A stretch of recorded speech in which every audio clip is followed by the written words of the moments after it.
13 अप्रैल 2026 को मध्य प्रदेश के मुख्यमंत्री डॉक्टर मोहन यादव की अध्यक्षता में मंत्रालय में मंत्रिपरिषद की बैठक वंदे मातरम गान के साथ संपन्न हुई। बैठक में लिए गए निर्णयों की जानकारी मध्य प्रदेश के स्वास्थ्य राज्य मंत्री नरेंद्र शिवाजी पटेल ने पत्रकारों को विस्तृत रूप से देते हुए कहा कि आज कैबिनेट ने कई अहम प्रस्तावों को मंजूरी दी है, जिनमें सागर जिले की मेडवासा सिंचाई परियोजना को हरी झंडी मिलना प्रमुख रहा। उन्होंने कहा कि प्रदेश में भाजपा सरकार बनने के बाद सिंचाई का रकबा लगातार बढ़ रहा है, जिससे किसानों को सीधा लाभ मिल रहा है। उन्होंने ये भी बताया कि प्रधानमंत्री द्वारा खाद पर दी गई एनबीएस सब्सिडी के लिए कैबिनेट ने आभार व्यक्त किया। साथ ही नारी शक्ति वंदन अधिनियम को शीघ्र लागू करने के लिए संसद का विशेष सत्र बुलाने पर भी प्रधानमंत्री का धन्यवाद ज्ञापित किया गया। इस अधिनियम के प्रचार प्रसार हेतु प्रदेश भर में विभिन्न कार्यक्रम आयोजित किए जाएंगे। कैबिनेट ने प्राकृतिक आपदाओं से प्रभावित किसानों को राहत देने हेतु ओलावृष्टि और बारिश से खराब फसलों का सर्वे कराकर मुआवजा देने का निर्णय लिया है। इसके अतिरिक्त प्रदेश में दुग्ध उत्पादन में 25% वृद्धि दर्ज होने पर संतोष व्यक्त किया गया। जनजातीय विकास को प्राथमिकता देते हुए नक्सल प्रभावित जिलों में जनजातीय महोत्सव आयोजित करने का भी निर्णय लिया गया है, जिससे उन्हें मुख्यधारा से जोड़ा जा सके। कई योजनाओं की निरंतरता को भी स्वीकृति दी गई। मंत्री पटेल ने कहा कि ये निर्णय प्रदेश के समग्र विकास, किसान हित और सामाजिक सशक्तिकरण की दिशा में महत्वपूर्ण कदम साबित होंगे। आज यशस्वी प्रधानमंत्री नरेंद्र मोदी जी संबोधन प्रारंभ हो गया होगा, जब अपने ये काम कर रहे हैं, उसके साथ में माननीय प्रधानमंत्री जी का संबोधन चल रहा है और महिला सशक्तिकरण करने की दिशा में यशस्वी प्रधानमंत्री नरेंद्र मोदी जी के नेतृत्व में ऐतिहासिक निर्णय होने जा रहा है। 16 अप्रैल को जो संसद का विशेष 3 दिवसीय सत्र बुलाया गया है, उसमें नारी सशक्ति बंधन के लिए जो अधिनियम 2023 है, उसमें पहले जो भी कुछ ऐसे विचार थे उनको परिवर्तित करते हुए हम कैसे 2029 में ही ये लागू कर दें, ताकि लोकसभा के चुनावों में 33% स्थान महिलाओं को प्राप्त हो जाएं। उस दिशा में निश्चित रूप से संसद कानून बनाने जा रही है। उसके लिए आज मध्य प्रदेश के मंत्रिमंडल ने हमारे यशस्वी लोकप्रिय मुख्यमंत्री डॉक्टर मोहन यादव जी के नेतृत्व में आदरणीय प्रधानमंत्री जी का अभिनंदन किया है और साधारण आभार व्यक्त किया है कि महिलाओं को 33% आरक्षण सुनिश्चित करने के लिए, विधायिका में आरक्षण सुनिश्चित करने के लिए यशस्वी प्रधानमंत्री जी ने एक विशेष सत्र बुलाया है। इस नारी शक्ति बंधन के समारोह को आयोजित करने के लिए मध्य प्रदेश की सरकार बड़े स्तर पर पूरे प्रदेश में विभिन्न कार्यक्रम आयोजित करने जा रही है। हमने 10 अप्रैल से 25 अप्रैल तक नारी शक्ति बंधन पखवाड़ा मनाने का सुनिश्चित किया है। पूरे प्रदेश में बड़े स्तर पर नारी शक्ति बंधन सम्मेलन होंगे, नारी शक्ति पदयात्राओं के कार्यक्रम होंगे। सभी महाविद्यालयों में नारी शक्ति बंधन से संबंधित अनेक बृहद स्तर पर कार्यक्रम आयोजित किए जाएंगे। मध्य प्रदेश के अंदर हमारे यशस्वी लोकप्रिय मुख्यमंत्री डॉक्टर मोहन यादव जी के नेतृत्व में यशस्वी प्रधानमंत्री नरेंद्र मोदी जी का आभार व्यक्त करने के लिए तथा महिला सशक्तिकरण की दिशा में जो भारत सरकार आगे बढ़ी है, उसके लिए हमारे जन जन तक ये बात पहुंचे, इस हेतु मध्य प्रदेश की सरकार विभिन्न कार्यक्रम आयोजित करेगी। अभी 11 अप्रैल को रायसेन में एक बहुत बड़ा आयोजन उन्नत कृषि महोत्सव मनाया गया है, जिसका उद्घाटन हमारे रक्षा मंत्री आदरणीय राजनाथ सिंह जी ने किया था। हमारे कृषि मंत्री आदरणीय शिवराज सिंह जी चौहान वहाँ के सांसद भी हैं और कृषि मंत्री भी हैं, वो भी इस कार्यक्रम में उपस्थित रहे। हमारे यशस्वी मुख्यमंत्री डॉक्टर मोहन यादव जी भी उस कार्यक्रम में सम्मिलित रहे थे। इस महोत्सव में उन्नत बीज, सिंचाई तकनीक, कृषि यंत्र, प्राकृतिक खेती, कम्युनिटी इंटीग्रेटेड फार्मिंग, कृषि एवं बागवानी से संबंधित कई नई तकनीकों का समावेश किया गया और जानकारी दी गई। 350 से अधिक स्टॉल लगाए गए। अनेक विषयों पर वहां पर सत्र आयोजित किए गए। कृषि वैज्ञानिक, विषय विशेषज्ञ, एफपीओ तथा प्रदेश से अनेक स्थानों से किसान बंधुओं ने भाग लिया। मध्य प्रदेश में भी हमारे यशस्वी मुख्यमंत्री जी ने 2026 को कृषि कल्याण वर्ष के रूप में घोषित किया है। निश्चित रूप से उस दिशा में ये कार्यक्रम भी बहुत सहायक सिद्ध हुआ है। साथ में जिस तरह से मध्य प्रदेश में भारतीय जनता पार्टी की सरकार जब से आई है, लगातार सिंचाई के रकबे में वृद्धि हो रही है। जब कांग्रेस थी तब केवल 7.5 लाख हेक्टेयर क्षेत्र में सिंचाई होती थी और लगातार उसमें वृद्धि हुई है। 50 लाख हेक्टेयर के लगभग हमारे पूर्व की सरकार ने कर दिया था, और जब से डॉक्टर मोहन यादव जी ने कार्यभार संभाला है तब से लगातार नई नई सिंचाई परियोजनाएं बनाई जा रही हैं। आज भी मंत्रिमंडल ने मिडवासा मध्यम सिंचाई परियोजना सागर जिले के लिए 286 करोड़ रुपए की योजना स्वीकृत की है, जिसमें लगभग 7,200 हेक्टेयर क्षेत्र में सिंचाई का रकबा सागर जिले में वृद्धि होगी और इससे 3 विधानसभाओं को जो निवासरत हमारे किसान बंधु हैं वो लाभान्वित होंगे। कृषि कल्याण वर्ष के तारतम्य में ही जबलपुर में कृषि मंथन कार्यशाला का आयोजन 8 अप्रैल को किया गया था। 2026 समृद्ध किसान समृद्ध मध्य प्रदेश की थीम पर ये हमारे जो कार्यक्रम आयोजित किए जा रहे हैं उसमें एक कृषि मंथन कार्यशाला का भी बहुत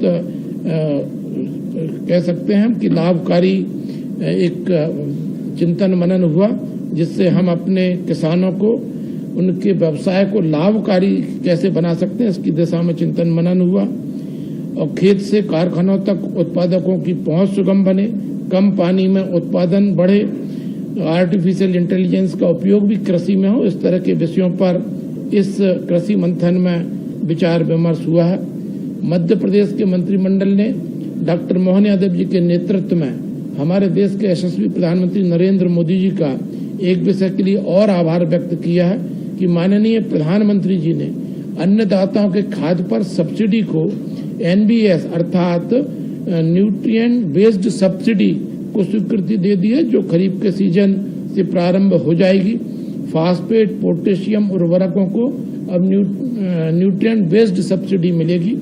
इसमें 41,533 करोड़ से अधिक की बजटीय स्वीकृति केंद्रीय मंत्रिमंडल ने आदरणीय प्रधानमंत्री नरेंद्र मोदी जी के नेतृत्व में दी है, जो कि पिछले विगत वर्ष से 4,317 करोड़ रुपए अधिक है। इसके लिए भी मध्य प्रदेश के मंत्रिमंडल ने यशस्वी लोकप्रिय प्रधानमंत्री नरेंद्र मोदी जी का तथा उनकी सरकार का आभार व्यक्त किया है। अंतर्राष्ट्रीय चुनौतियां हैं, हम सबको ज्ञात है कि इस तरह से इस समय युद्ध के हालात विभिन्न स्थानों पर बने हुए हैं। उतनी चुनौतीपूर्ण स्थिति के बाद भी हमारी केंद्र सरकार के दूरदर्शितापूर्ण निर्णयों के कारण अंतर्राष्ट्रीय चुनौतियों का कीमतों के रुझान पर कोई बड़ा प्रभाव देखने को नहीं मिल रहा है और किसानों के हितों को सर्वोच्च प्राथमिकता देते हुए केंद्र सरकार ने इन मूल्यों को नियंत्रित करने का काम किया है। इसके लिए माननीय प्रधानमंत्री जी का बहुत बहुत आभार व्यक्त मध्य प्रदेश की सरकार डॉक्टर मोहन यादव जी के नेतृत्व में करती है। हमारे यशस्वी लोकप्रिय गृह मंत्री आदरणीय अमित शाह जी ने ये जिसको कह सकते हैं कि एक लक्ष्य तय करके 31 मार्च 2026 को नक्सल उन्मूलन करने का लक्ष्य तय किया था और इसके लिए उन्होंने हासिल कर लिया है। इसके लिए भी मंत्रिमंडल मध्य प्रदेश के मंत्रिमंडल ने हमारे माननीय नरेंद्र मोदी जी का तथा गृह मंत्री अमित शाह जी के कुशल मार्गदर्शन में जो नक्सल गतिविधियों का उन्मूलन हुआ है उसके लिए उनका अभिनंदन किया है। मध्य प्रदेश के अंदर भी मुझे आपको बताते हुए हर्ष है कि हमने ये 31 मार्च 2026 से पहले लक्ष्य पूरा कर लिया था और इसी तारतम्य में अब हम जनजाति महोत्सव जो भी मध्य प्रदेश के ऐसे क्षेत्र जो नक्सल प्रभावित थे उन क्षेत्रों में जनजाति महोत्सव मनाएंगे और हमारे जन सामान्य को मुख्य धारा से जोड़ने के लिए ये कार्यक्रम आयोजित होंगे।